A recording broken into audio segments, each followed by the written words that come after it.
Well, hello, my friends. I'm excited to be here with Robert Patterson, the CEO of Kids Can Community Center. Robert, it's so great to see you. Always good to see you. You looking great today? Yeah, thank you. So are you. I mean, we're getting into the warmer weather and the summer is here. And yeah, life is good. So let's talk about, yeah, Kids Can. For those who may not know what Kids Can is, give us kind of the history and who you serve.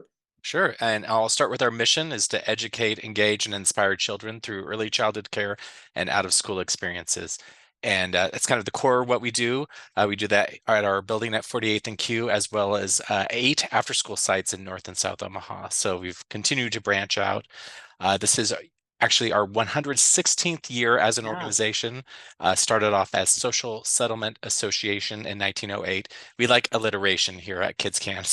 Right. But and we've done, over that first century, quite a few different things, but our focus was always on children and families. So it's great to be part of an organization that is adaptable to whatever the community needs, and that was the whole part of the settlement movement for all the social settlements across Yeah. the country. So that name probably wasn't doing us any favors for a while.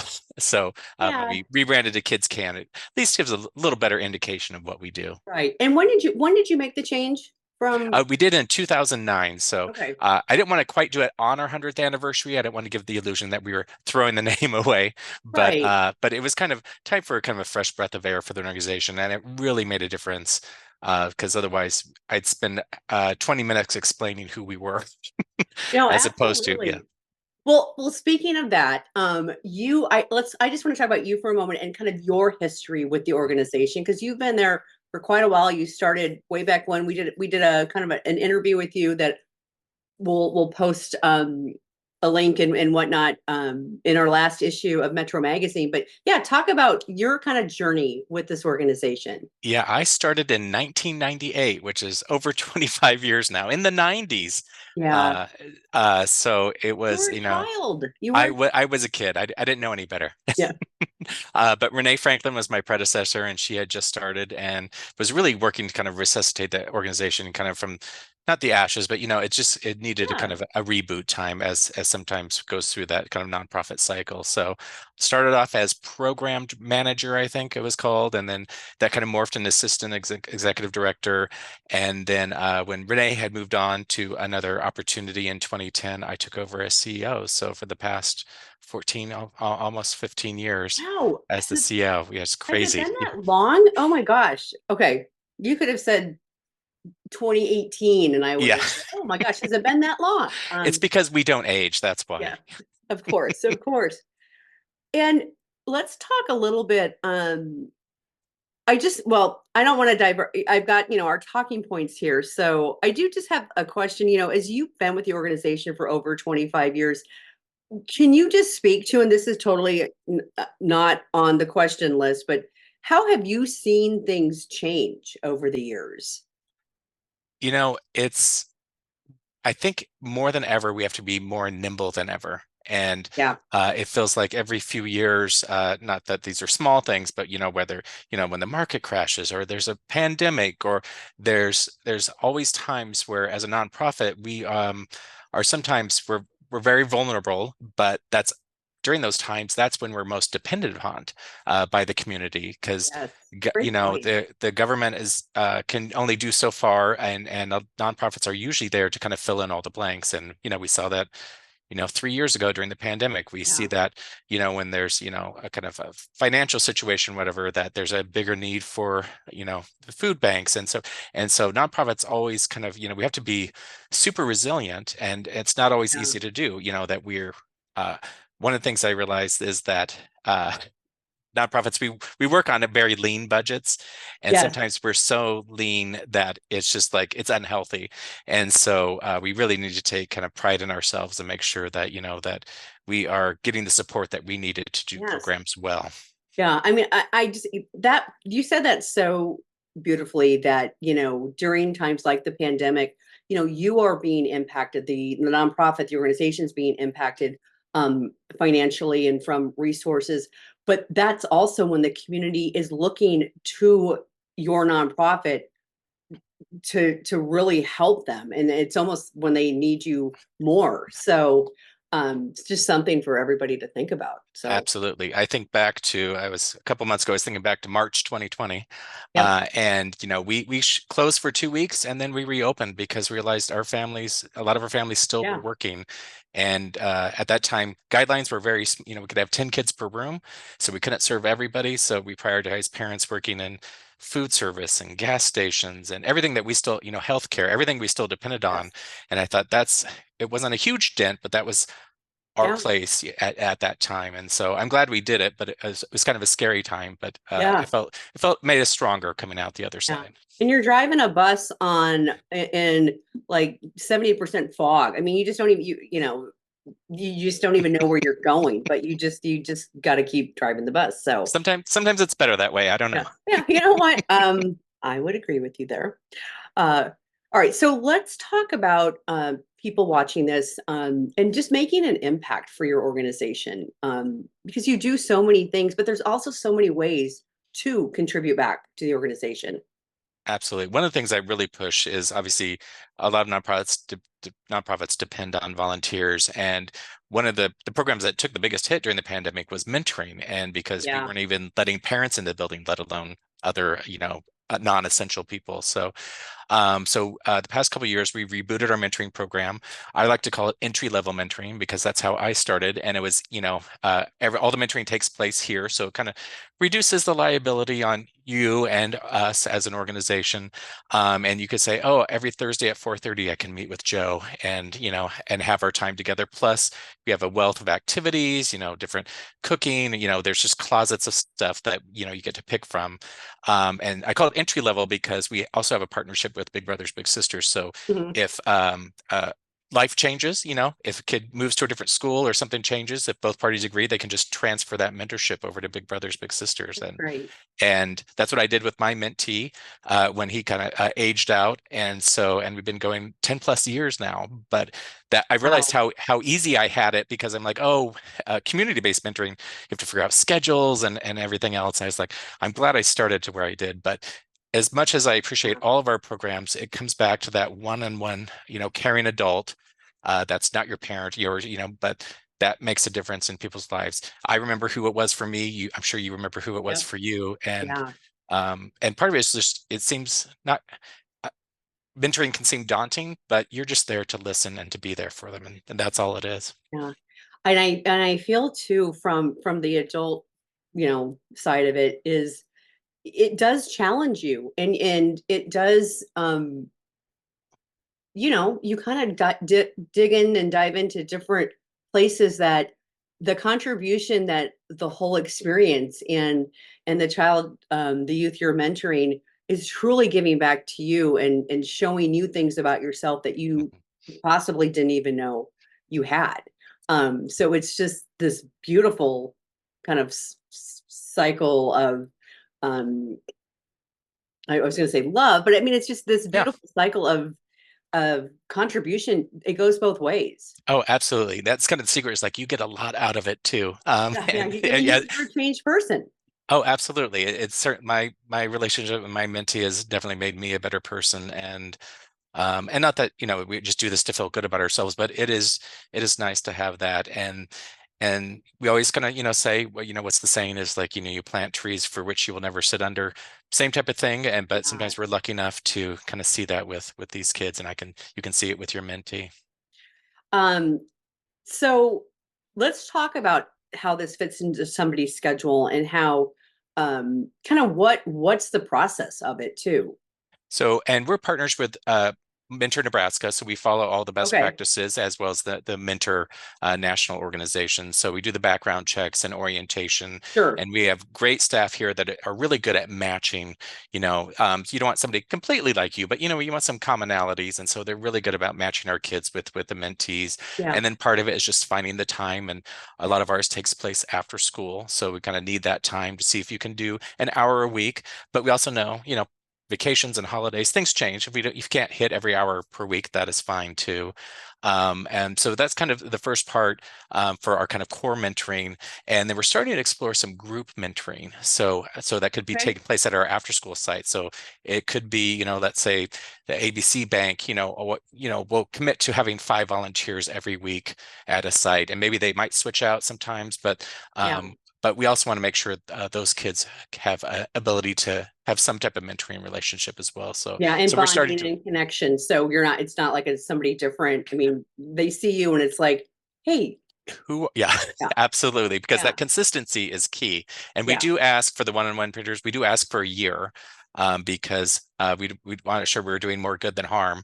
That sometimes if yeah, a mentee kind of skips out, that's might do more harm kind of to the yeah. relationship. And I have a quick question. Is there a certain start time and end time, or can you, if it's October, that's great. If it's February, that I'm just curious about that. Yeah, we try to start anytime because we we also realize that post-COVID, if you're too rigid in some things, it's just too Yeah, difficult. And you can only sign up in August, and you have to be there in August, and then yeah, yeah, yep. And we've found that, once people start, they typically give more than a year, but that's yep. all we kind of ask for as well. Or kids kind of either age out of our program, but it really is something special, and that can really, that's just the magic that happens within the hallways that we create those venues for. And in regards to the youth, looking the mentees, do you have a wait list? So it's a little bit, yeah, I'd have to check, but yeah, so right now we had maxed out for a while, and then we Hmm. kind of have the ebbs and flows. And so we're always Yep. looking for people. So if you're interested, even just a little bit, part is like, come check it out, see what it's all about. Chat with some of our other mentors to kind of see, what it's like. Yeah. And you can go to our Facebook and just see the pictures of Okay. the fun that they're having, because it is, some of it's old school, making cookies and doing Yeah. building volcanoes, and we have some specific STEM mentors as well, that they all their Okay. activities are focused on kind of STEM. So, but we recognize I don't have that particular Sure. a Neither do gift I. in those areas, but some people do, and that's part of their way to give Yeah. back. What is the age range? So for the mentees, I think we go from about first through fourth grade. Okay. And so for the actual volunteers, any age. I Yeah. think you have to be Sure. 18 at least, but Yeah. um, I was thinking more yeah, about the mentees. So yeah, yeah, so you're looking for those are the kids that are reaching out and needing this. Let me ask you this: kids can do all kids ask for mentors, or I'm they, curious about that. a lot of them do because they see it happening, and Yeah. that's why we kind of have a wait list too, because they see that they have their great after school programs, or they might be in their STEM lab, but they also see these kind of one-on-ones happening as well. So Right. and we don't want to make people feel left out at all, but Sure. I was just uh, curious. Yeah. yeah, but we want to, yeah, the more we can have, the better. So, okay, summer's here. It is. Um, yeah, I know you've got some great summer programs, summer camps. So let's talk about that. Sure. So we have two summer programs, one in North Omaha and one in South Omaha. The South Omaha takes place right here it's at our center at 48th and Q, and 6 to 6, Monday through Friday. And I think we're only closed a couple of the holidays.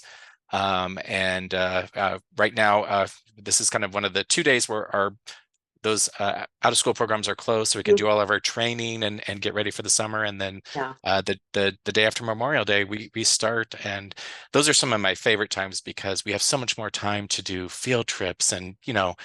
after school programs are great, but we get really kind of scrunched in the time, and this is Yeah. where we can have a lot of fun and do this, of course, do the splash pads and swimming and all that. So we have that core program here, and then a few years ago we have a separate summer program at the Miller Park Pavilion, and Okay. and that was just recently renovated a couple years ago.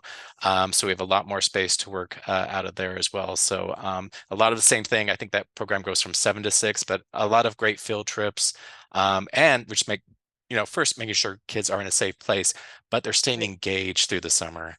And Right. and that kind of comes back to it, is keep them excited. We do have some educational activities, but just like that's they also need the break just like adults. Right. And so in regards to field trips, like give me some examples of a field trip or a couple examples of a field trip. What Uh, would oh, they go everywhere from, like El Museo Latino to the SAC Air Force Museum to Lawrence okay. and Gardens to, all the Omaha hotspots for Yeah. sure. But then I know sometimes they have gone to, like, a bakery to see how things are done. And Yeah. to me, those are the field trips. I remember going to the post office, yeah, I think in second grade. And it's funny, those are the things that, That anything you're just beyond the not class. exposed to. Yeah. Yeah, yeah, and beyond the classroom, those are the things that make a difference, and those are the things that you remember, Yeah. and you never know what spark you might, when out there at the SAC Museum, what kind of STEM sparks might be happening, Mhm. uh, when that's happening. And I'm really excited. About a year and a half ago, we hired a STEM coordinator, Wow. and he does a lot of amazing stuff. And um, one of our latest things, obviously, we do the esports and so forth, but we have soccer drones, and Okay. robotics and stuff that goes way over my head. Right. But kids are excited, and I watch them, and they're just get into, they have no fears, and just get into there and start Yeah. coding and kind of Wow. experimenting and stuff. It's just really neat to see. I mean, that's really cool. It's very cool. And so for the summer programs too, let me just ask you this. I mean, from a financial, people donating Mhm. financially, how, that plays into how you can do these programs, because that's a bit, you're taking kids to a lot of different places and there's a lot of resources involved in making that happen. Absolutely. And we're fortunate that we have a lot of different streaming funds, that kind of revenue streams that make this Sure. happen. So obviously, thankfully to our foundations and our fundraising Yeah. support, there's an organization that also creates the, foundation for a lot of the field trips to make sure that they're paid for. So we don't even have to pay for them out of our pocket, that they Yeah. find a way Yeah. to do that. And then we also have an earned revenue stream. So all of our programs are state licensed. So if Okay. the families are eligible for childcare subsidies, their program is, paid in full or mostly full. So we're fortunate to have a lot of different revenue streams to kind of make this happen. And Yes. when I go back to being nimble, that was so important to, Yeah. because we didn't know which streams were going to disappear along the way. So, but that's an important piece. But you're Yeah. absolutely right.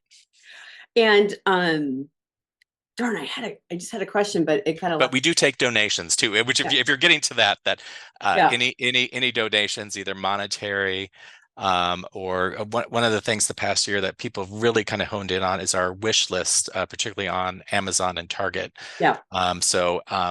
For us, that's neat because we put specifically what we're looking for on those wish lists, and it could be, making fossils and or whatever it happens to be. and Yeah. and people get a big kick out of it. There's one couple in particular that at least twice a month they're picking out things, and we send them pictures of the kids doing the Right. things that they paid for. And to me, I mean, when you talk about tangibility, that's as tangible as you can get with your funds, where you're going to see your donation in action right there. Yeah. No, I think that's great. What are a couple of things that you are most excited about Kids Can and kind of where you see things going? So on the horizon, I think, obviously we've been in our new building. I'm kind of pointing to my new office here for about Yeah. a year and a half. Right. And I don't have another capital campaign in my back pocket quite yet. But when we think about growth, there's a couple of things like continuing to add after school sites. We know childcare is still in crisis. So Yeah. trying to figure out where can we continue to grow, that is also fiscally responsible. And we've been approached about possibly being, a childcare in place at another nonprofit, another for-profit, because childcare will, a couple years ago, I think close to 500 childcares closed in Nebraska, and I can guarantee 500 did not open back up. And Yeah. so, uh, also with childcare, it's not like waiting for your new car. These kids Right. need help, or services now, or Now. programs. Yep.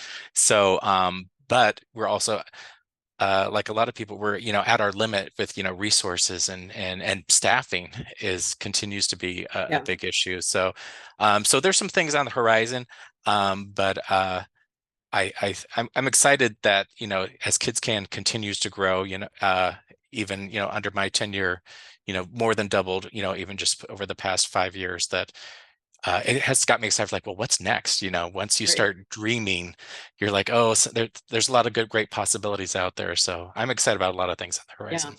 And again, looking at your website, which is kidscan.org, there's so much information here. But I mean, I'm looking and like I know you are hiring, so I mean, there's go look at that. Lots of information about I mean, just everything that you do.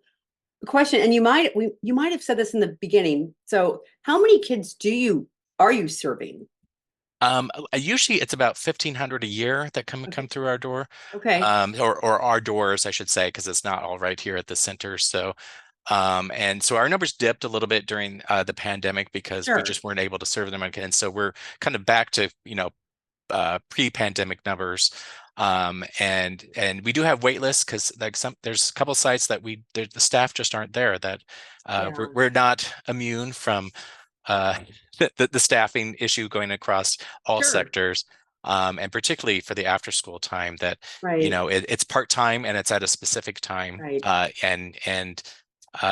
We do the best we can for, marketing and try to kind of get the Sure. wages up there, but it's difficult to find those people. Not as easy as it used to be. Yeah. And I think, we talk about the kids, you talk about the kids and the kids that you serve and when you're looking at the kids, the impact it has on the families is just huge. Absolutely. And that's where sometimes I go back and forth because I'm like, obviously, for early childhood, we're getting the kids ready for kindergarten and they're these learning sponges. But on the reverse side, it makes sure that parents can continue working and Yeah. that they know their kids are in a safe place to go. Either if they're, little ones or before school or after school or the entire summer. That peace of mind, and allowing them continue to work is kind of the twofold part of it that's really important. And Yeah. that's where we say childcare is not a child issue, it's a workforce issue. And if we learned anything, in the past few years, we saw how both of those have to work together. Yeah, absolutely. Oh gosh, I keep having these great questions that pop in my head and then they just immediately leave. Um, okay, so we're getting close to the end, but how do people, I mean, how do these families find you? Where do people, where do they go to where all Uh, of a sudden people are presented with Absolutely. experience? So sometimes it's a lot of word of mouth. Yeah. And I will also plug Nebraska, especially for youngers, for the early child kid, has Step Up to Quality. So each state has their Okay. own kind of version of kind of quality mapping. And currently we're at level 5. But there's a great map in there where you can just put in your zip code and you can filter it from, Okay. who's in the 5 mile area, who accepts childcare subsidies and what ages. And Oh, so we found a lot of parents found us through that, and it didn't hurt to have a nice new facility. your For facility is beautiful again. Yeah. Well, thank Yeah. thank you so much. And I always say, it's more important what we do within the walls than the walls themselves. But it is Sure. also nice to have Yeah. these great rooms for the kids, and our kids and families really deserve to have the best. And so that's why I'm glad thanks to our funders, are able to do this. But I do say it is more important what happens in the room with our teachers and the adults Right. working with our kids. But Well, okay, I'll just say this. I'll just wrap this up in in a minute. Well, less than a minute, but so takeaways, mentoring that is really a key to so many things that happens with that kids can. absolutely. And it's an easy volunteering. I know it can seem intimidating, but once you get in there and as we said, you get so much coming back from it that it's a good ROI for yourself. Absolutely. Yeah, no, absolutely. And then again, also mentoring or volunteering, because there's lots of opportunities to volunteer that don't, require mentoring or even the weekly commitment. Absolutely. Even if you want to hold the babies. So, yeah, 'cause our new building, we go as young as 6 weeks old. So Wow, some people okay. and they just were like, I would like to help hold the babies, which is a Yeah. nice kind of getaway for you as well. Okay. And then also you take, donations are key, but Mhm. again, kidscan.org, so much information over here. I know I just want to, you did just have like your big luncheon that you have every year in early May, where you recognize and honor people. Do you want to just speak 30 Yeah, seconds to that? so it was our 20th annual Can Do Oh, Awards wow. luncheon, Okay. and which is I did a little of my top 10 memories since I've been here for every one of them. Yeah. And we have several different Can Do Awards, and it's you shouldn't have your favorite kid, But I do have a favorite award, and it's the Can Do Junior, and it's where one of our young ones, it's usually a fourth or fifth grader, it's sponsored by Bellevue University, and with that award, they get their first scholarship towards their the first semester or two at Bellevue University. So for a kid to have their first college Oh, scholarship yeah. in fourth grade, one, it's always meaningful to see, and just the little one that won this year, not won, but received the award. Josue was standing there so proudly, and then he's bilingual, but he has a special message. His parents were there that he spoke in Spanish only to his parents directly to Oh just my show his gosh. thanks. So Oh, it's wow. always Yeah. so meaningful. And Yeah. like I said, I shouldn't have a favorite can do award, but I do. Yeah. That, you know what? That's okay. Robert, it's so great to see you. What a great interview. Just any final words, and literally in 30 seconds, do you have any final words? Nope, but just, do Yeah. what you can to make a difference. That, we're all in this together. Yeah. And when I talk about kids being, our future, they really are the citizens of tomorrow. Yes. They'll be voting citizens before we know it. So let's do good with them. Absolutely. All right, Robert, thank you so much for joining me, and thank you for all you do for all Kids Can does, and all, all the people that working with you and the mentors. So please check out your website and consider mentoring. So great to see you. Great to see you too. Thank you.